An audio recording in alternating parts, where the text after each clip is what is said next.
ओम शांति। आज सतगुरुवार है। हम प्यारे बाप दादा के सतगुरु के 12 जनवरी 2023 के अनमोल महावाक्य सुनते हैं। मीठे बच्चे, बाप उस्ताद ने तुम्हें मनुष्य से देवता बनने का हुनर सिखलाया है। तुम फिर श्रीमत पर औरों को भी देवता बनाने की सेवा करो। हुनर माना एक आइडियाज बाबा ने हमें सिखाई है कि कैसे हम बने, ट्रेनिंग भी दिया है ना। प्रश्न है, अभी तुम बच्चे कौन सा श्रेष्ठ कर्म करते हो जिसका रिवाज भक्ति में भी चला आता है? उत्तर है, तुम अभी श्रीमत पर अपना तन मन धन, भारत तो क्या विश्व के कल्याण अर्थ अर्पण करते हो। इसी का रिवाज भक्ति मार्ग में मनुष्य ईश्वर अर्थ दान करते रहते हैं। उन्हें फिर उसके बदले में दूसरे जन्म में राजाई घर में जन्म मिलता है। और तुम बच्चे संगम पर बाप के मददगार बनते हो तो मनुष्य से देवता बन जाते हो। गीत है आज का, तूने रात गवाई सोए के, दिन गवाया खाए के। ओम शांति। बाप बच्चों को समझाते हैं, जो बच्चे समझते हैं तो फिर औरों को भी समझाते हैं, नहीं समझते तो औरों को भी समझा नहीं सकते हैं। अगर खुद समझते हैं औरों को नहीं समझा सकते, गोया खुद समझा नहीं है। कोई हुनर सीखता है तो उसको फैलाता है, और कोई कला होती है, अपने अंदर आर्ट होती है तो उसको वो फैलाता है।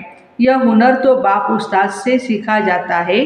कौन सा हुनर? मनुष्य से देवता कैसे बने।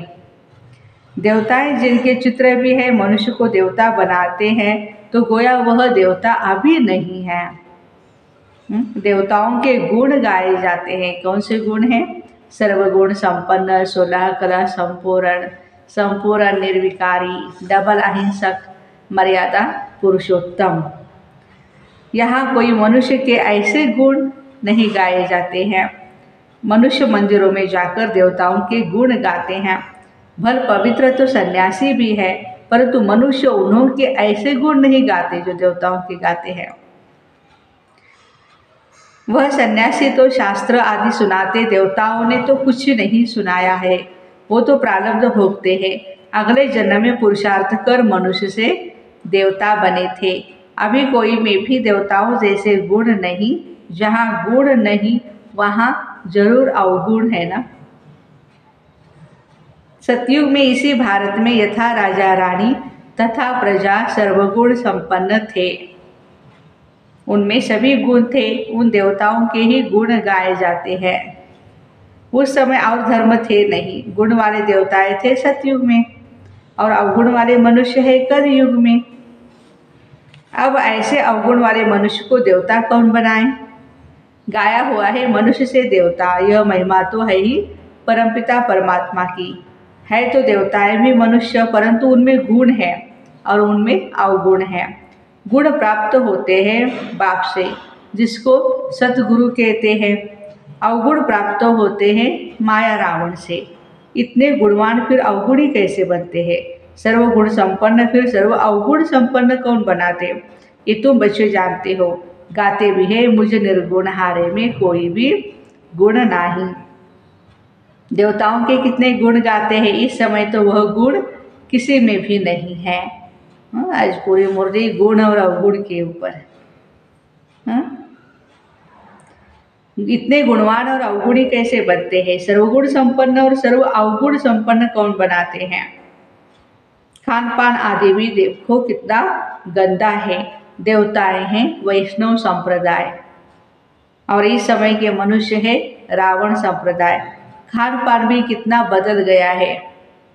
सिर्फ ड्रेस को नहीं देखा जाता है खान पान को और भिखारीपन को। बाबा खुद कहते हैं, मुझे भारत में ही आना पड़ता है।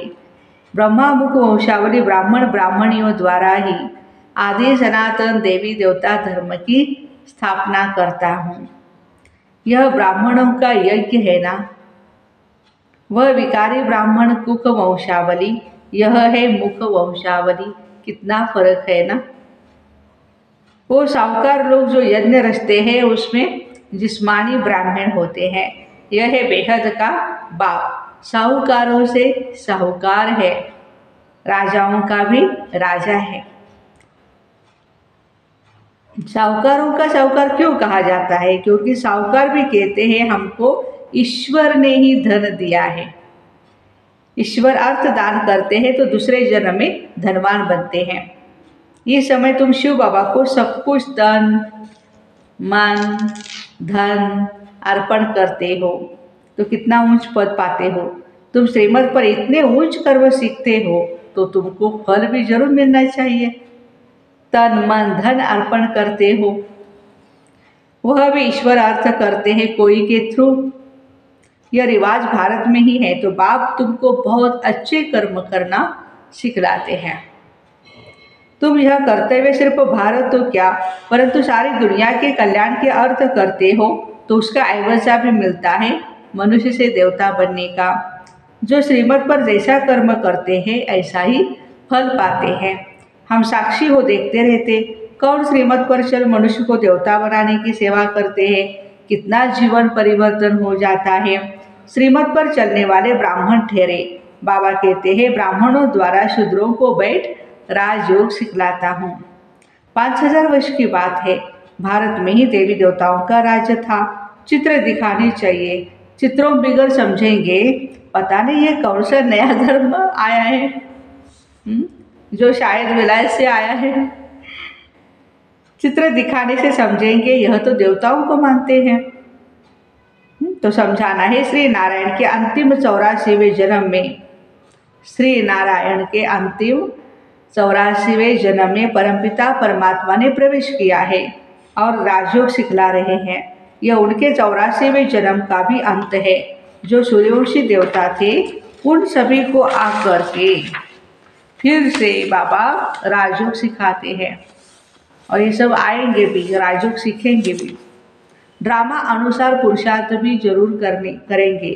तुम बच्चे अभी सन्मुख सुन रहे हो और बच्चे फिर इस टेप द्वारा सुनेंगे तो समझेंगे हम भी माता पिता के साथ फिर से देवता बन रहे हैं। इस समय 84वें जन्म में पूरे बेघर जरूर बनना है। आत्मा बाप को सब कुछ सरेंडर करती है। यह शरीर अश्व है जो स्वाहा होता है।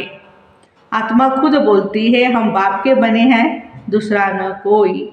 मैं आत्मा इस जीव द्वारा परमपिता परमात्मा के डायरेक्शन अनुसार सेवा कर रहा हूँ।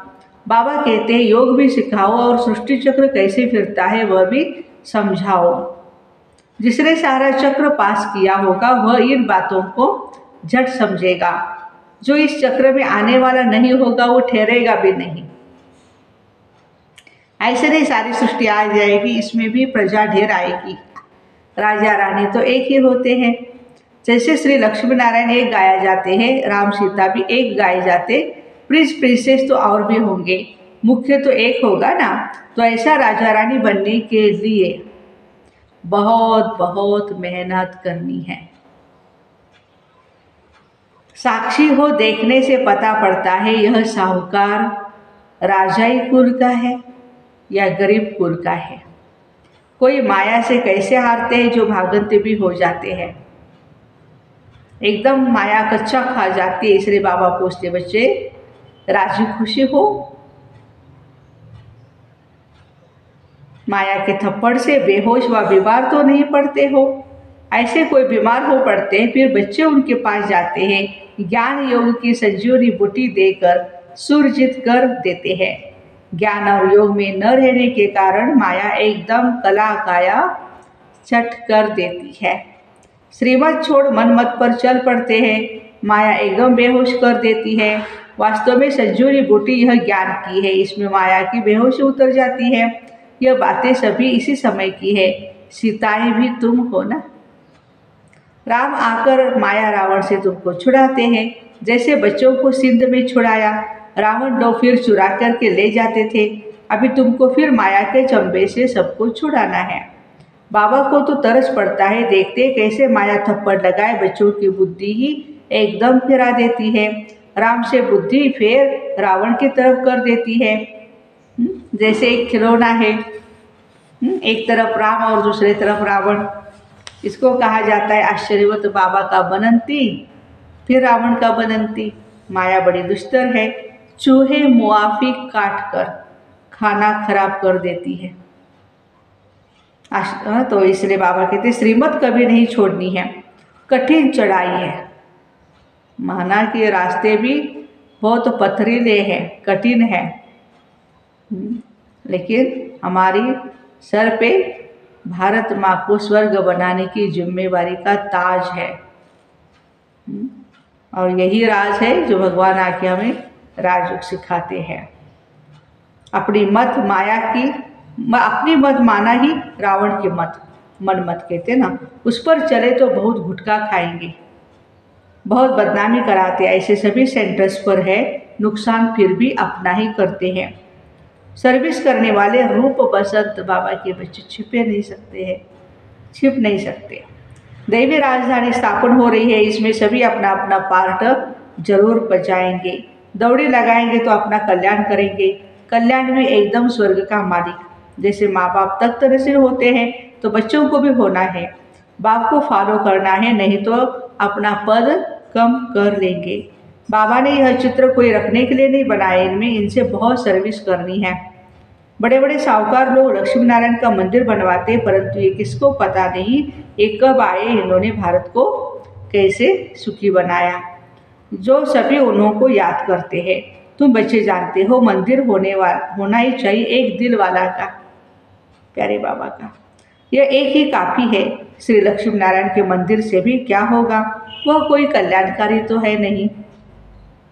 शिव का मंदिर बनाते वह भी अर्थ रहित, उनका ऑक्यूपेशन तो जानते ही नहीं। मंदिर बनावे ऑक्यूपेशन न जाने तो क्या कहेंगे। जब स्वर्ग में देवताएं हैं तो मंदिर होते नहीं। जो मंदिर बनाते हैं उन्होंने पूछना चाहिए श्री लक्ष्मी नारायण कब आए थे, उन्होंने क्या सुख दिया, कुछ समझा नहीं सकते।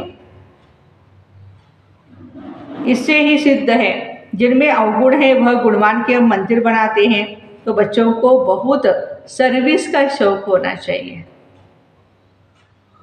बाबा को सर्विस का बहुत शौक है, तब ऐसे ऐसे चित्र बनवाते हैं। भर चित्र शिव बाबा बनवाते, परंतु बुद्धि दोनों की चलती है ना। रात्रि का क्लास आया है 28/6/1968।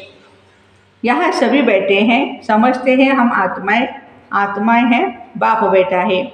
आत्मा अभिमानी हो बैठना इसको कहा जाता है। सभी ऐसे नहीं बैठे हैं, हम आत्मा हैं, बाबा के सामने बैठे हैं। अब बाबा ने याद दिलाया तो स्मृति आएगी, अटेंशन देंगे। ऐसे बहुत है जिनकी बुद्धि भी बाहर भागती रहती है। यहाँ बैठे हुए जैसे कान बंद, बुद्धि बाहर में कहाँ ना कहाँ दौड़ती रहती है। कहते ना आंखें खोल करके सो जाना, आंखें तो खुली है लेकिन अंदर से बाहर आत्मा कहाँ मन बुद्धि हमारी भटक रही है। तो बाबा की याद में बैठे हुए कमाई कर रहे हैं। बुद्धि का योग, बहुतों का बुद्धि योग बाहर में रहता है, वह जैसे कि यात्रा में नहीं। टाइम वेस्ट होता, बाबा को देखने से ही बाबा याद पड़ेगा ना। नंबरवार पुरुषार्थ अनुसार तो है ही। कोई कोई को पक्की आदत पड़ जाती है, हम आत्मा है, शरीर नहीं है। बाबा नॉलेजफुल है तो बच्चों को भी नॉलेज आ जाती है। अभी वापस जाना है, चक्र पूरा होता है, अभी पुरुषार्थ करना है। बहुत गई थोड़ी रही, इम्तहान के दिनों में फिर बहुत पुरुषार्थ करने लग पड़ते हैं। समझेंगे अगर हम पुरुषार्थ नहीं करेंगे तो नापास हो जाएंगे, पद भी बहुत कम हो जाएगा। बच्चों का पुरुषार्थ तो चलता ही रहता है, देह अभिमान के कारण विकर्म होते हैं। इसका 100 गुना दंड हो जाएगा क्योंकि हमारी निंदा कराते हैं। भगवान की निंदा, सतगुरु का निंदक ठौर न पाए, उच्च पद नहीं पा सकता है। ऐसा कर्म नहीं करना चाहिए जो बाबा का नाम बदनाम हो। इसलिए गाते हैं सतगुरु के निंदक ठौर न पाए। ठौर माना बादशाही, पढ़ाने वाला भी बाप है। उच्च पद हमें नहीं मिल सकता है यदि हम ऐसे निंदा करेंगे तो ठौर माना बादशाही। और कहाँ भी सत्संग में एवं ऑब्जेक्ट नहीं, यह है हमारा राजयोग। और कोई ऐसे मुख से कुछ कह नहीं सकते हम राजयोग सिखलाते। वो तो समझते हैं शांति में ही सुख है। सन्यासी लोग वहाँ तो न दुख न सुख की बात है, शांति ही शांति है। फिर समझा जाता है ना इनकी तकदीर में कम है। सभी से तकदीर ऊंची उनकी है जो पहले से ही पाठ बजाते हैं। वहाँ उनको यह ज्ञान नहीं रहता, वहाँ संकल्प ही नहीं चलेगा। बच्चे जानते हैं हम सभी अवतार लेते हैं। बस आज यही सेंटेंस को हम अंडरलाइन करेंगे। हम सभी अवतार लेते हैं, भिन्न भिन्न नाम रूप से आते हैं। यह भी ड्रामा है ना। हम आत्माएं शरीर धारण कर इसमें पाठ बजाती है। वह सारा राज बाप बैठ समझाते। तुम बच्चों को अंदर में अतीन्द्रिय सुख रहता है, अंदर में खुशी रहती है। कहेंगे यह देही अभिमानी है। बाबा समझाते भी है, तुम स्टूडेंट हो, जानते हो हम देवता स्वर्ग के मालिक बनने वाले हैं। सिर्फ देवता भी नहीं, हम विश्व के मालिक बनने वाले हैं। ये अवस्था स्थायी तब रहेगी जब कर्मातीत अवस्था होगी।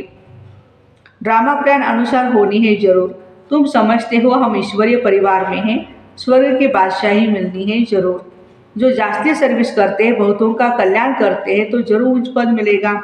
बाबा ने समझाया यह योग की बैठक यहाँ ही हो सकती है, बाहर सेंटर पर ऐसे नहीं हो सकती। 4 बजे आना, नेक्स्टा में बैठना, वहाँ कैसे हो सकता है? नहीं, सेंटर में रहने वाले भर बैठे, बाहर वाले भूले चुके भी कहना नहीं है। समय ऐसा नहीं है। यहाँ ठीक है। मधुबन में घर में ही बैठे हैं, वहाँ तो बाहर से आना पड़ता है। यह सिर्फ यहाँ के लिए है। बुद्धि में ज्ञान धारण होना चाहिए। हम आत्मा है, उनका यह अकाल तख्त है, टेव पड़ जानी चाहिए। हम भाई भाई है, भाई से बात करते हैं। अपने को आत्मा समझ बाप को याद करो तो विकर्म विनाश हो जाएंगे। अच्छा, मीठे मीठे सिकिलते बच्चों प्रति माता पिता बाप दादा का याद प्यार और गुड मॉर्निंग। रूहानी बाप की रूहानी बच्चों को नमस्ते।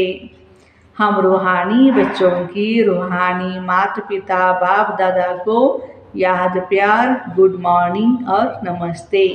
वाह बाबा वाह, शुक्रिया बाबा शुक्रिया। धारणा के लिए मुख्य सार।